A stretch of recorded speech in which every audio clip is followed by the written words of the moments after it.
Вървам в кръг, уж вървим към върха, но вместо прогрес имаме стъпки назад. Обещания хвърлят като листа по вятъра, а хората се питат: кога ще се оправим, бе брат?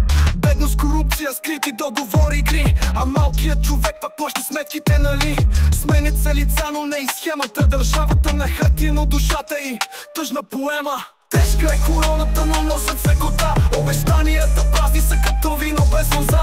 Народът чака светлина, но вижда само мрак. Събудете се, бе хора, викам аз, но кой е пак? Политика без морал е като къща без врата. Държавата ни плаче, кой ще я спаси сега? Пътища като в лабиринт, пари потъват в асфалт. Европейски фондове, няма ток в квартал. Млади бягат навън, търсят шанс, търсят дома. Тук остават тези, дето вече са свикнали с комод. Учителят гладува, лекарят се чуди, а политиците си строят палати със слуги. Културата е въгъла, а духът ни беден. Но до кога ще търпим народе, кажи ми, е редно?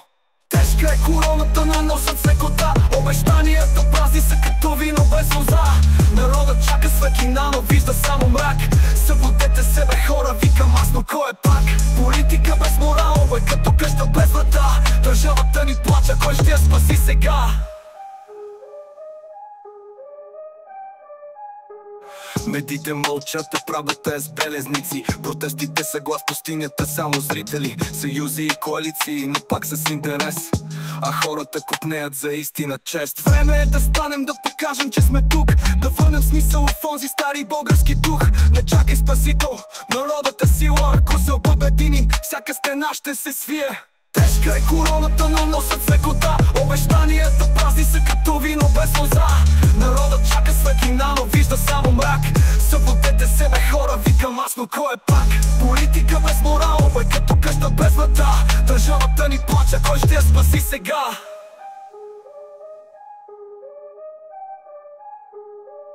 Пътите мълчат, а правдата е с белезници. Протестите са глас в пустинята, само зрители. Съюзи и коалиции, но пак с интерес. А хората купнеят за истина, чест. Време е да станем, да покажем, че сме тук. Да върнем смисъл в онзи стари български дух. Не чакай спасител, народът е сила. Ако се обединим, всяка стена ще се свие. Всяка стена ще се свие.